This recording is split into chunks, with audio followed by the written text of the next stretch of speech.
Welcome to a new video on my robotic arm with pneumatic hand, made of fischertechnik,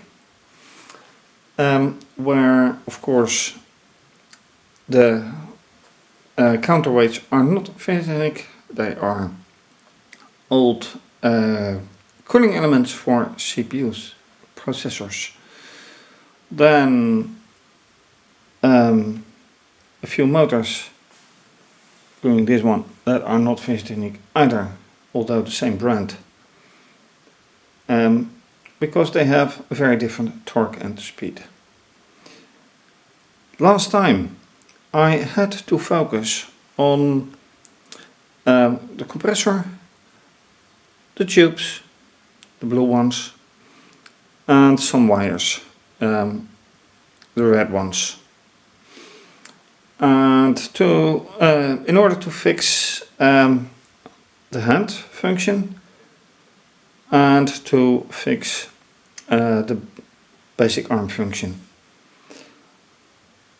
What I didn't check and what doesn't work quite well is the pitch of the arm, this one.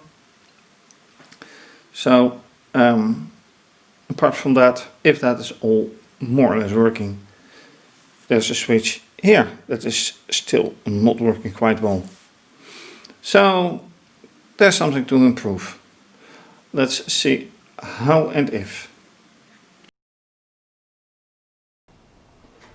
So, like I said, first test with everything. So this is the Python code, obviously the camera, then the diagnostic software, which I hope I don't have to use, and this is remaining of the system updates, but I'm going to run the program.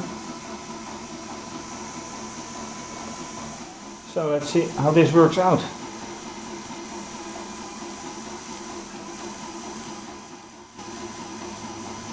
And yes, the wrist I forgot to mention.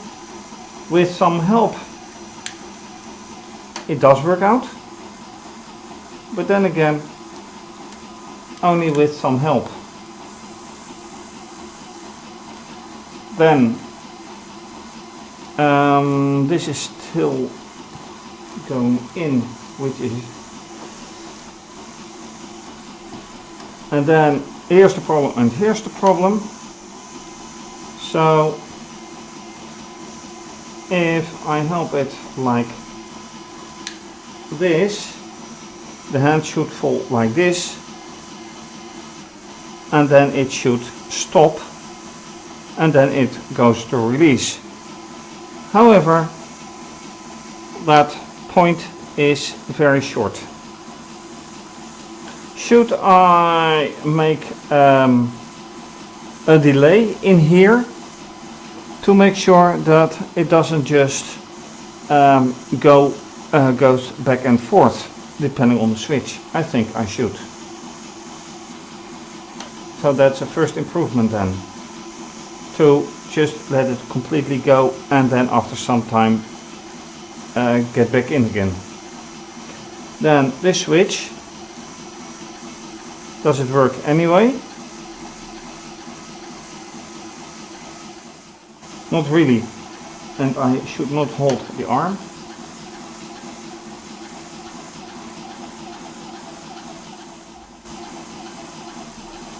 If I press the switch, it should be released. Yeah, and as soon as I lose it, then it gets being drawn. Yeah, you see it go back and forth here if you look carefully. So let's do that for a first change. Alright, now the question is with the coder, which one is this motor? Well, I figured out. It is interface 2, motor 1, hand pitch, and that is exactly this motor. Which way, which direction? Left is release. So with the diagnostics interface active, this is release. So that is left. And if I do it at speed 5,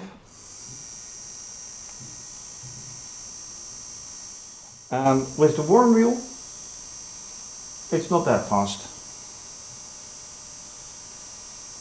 It functions, yeah, but that's about it.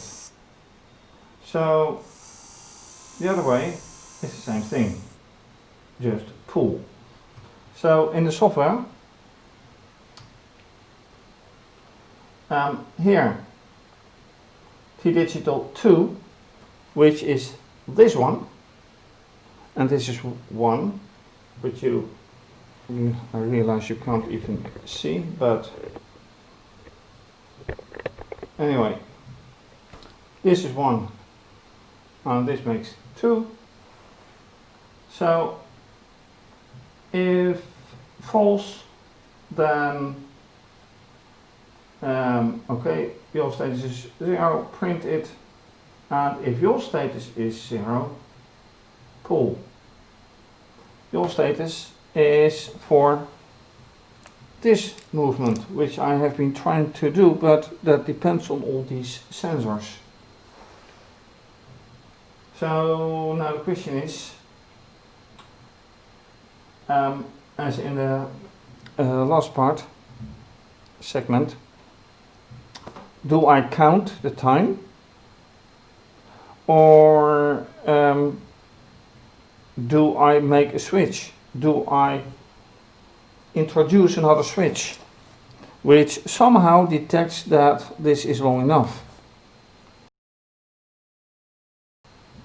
that the timing has been long enough, and that this part is past this, for example? So let's just do. Let's first pull.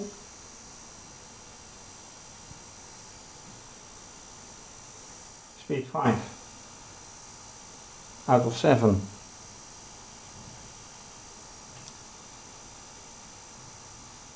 Okay, they are both active now. So let's release. Speed 5.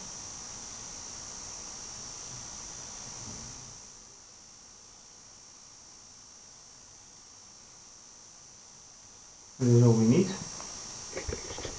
sort of. And input 1 has been released. Input 2 is released. So I can stop.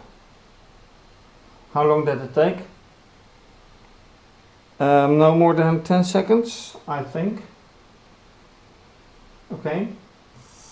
1, 2, 3, 4, 5, 6, 7, 8, 9, 10, 11, 12, 13, 14, 15, 16, 17, 18, 19. And both are active. So, roughly said, half a minute.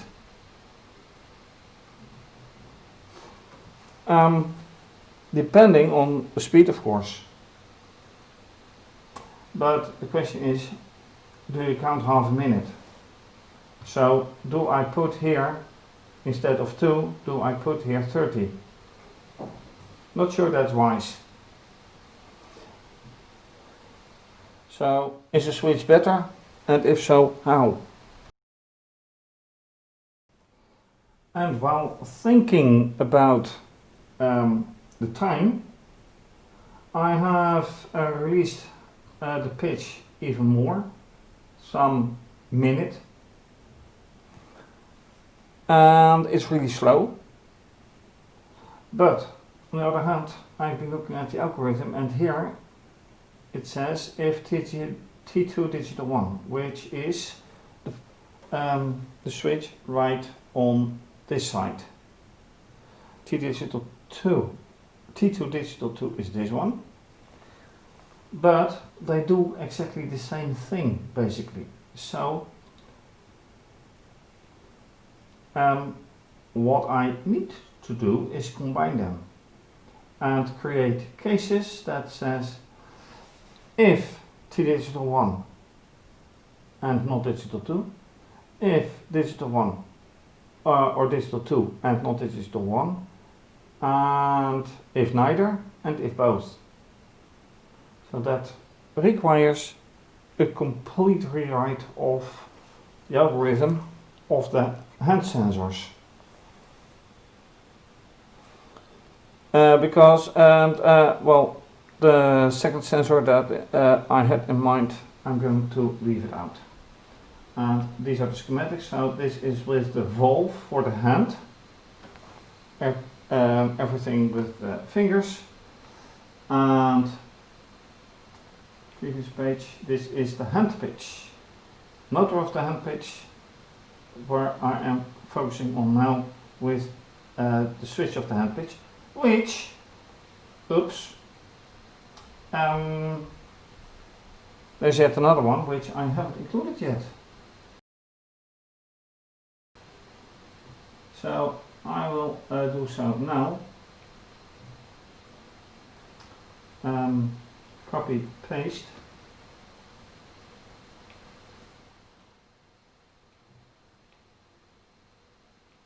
And why does it not respond? No, it responds. So this one goes, no, stays where it is. I have to make it longer. And then where's the wiring? Okay, I copy this one. No, first I get rid of this one.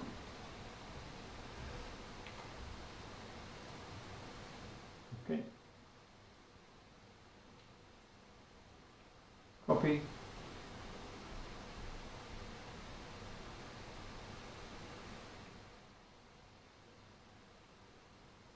Okay, and then this one finally connect. Okay, save.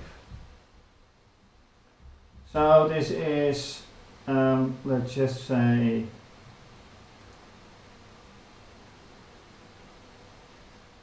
oh, it doesn't have one.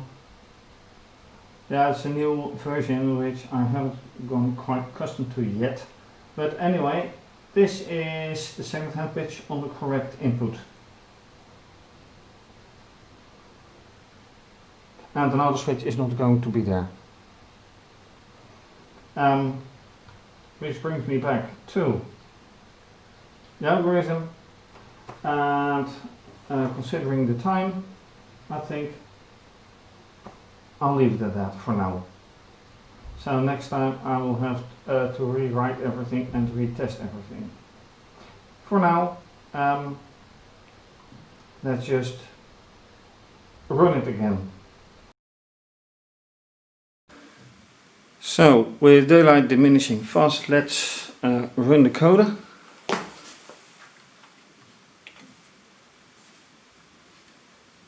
And there we go. Yeah, right, because the interface is still active, the diagnostic interface. Now we go.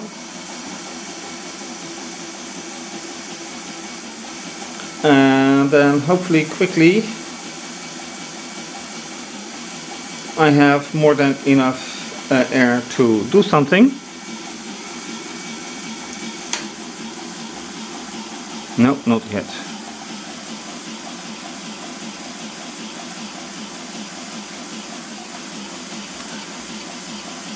Let's hope quickly. Yep, that's a finger. Nothing. Yep.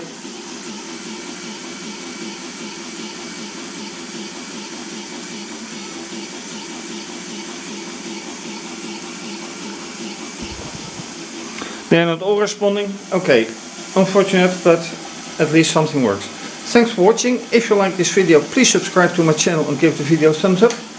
Please leave a comment or suggestion, very much appreciated. You can also follow me via Twitter and Instagram.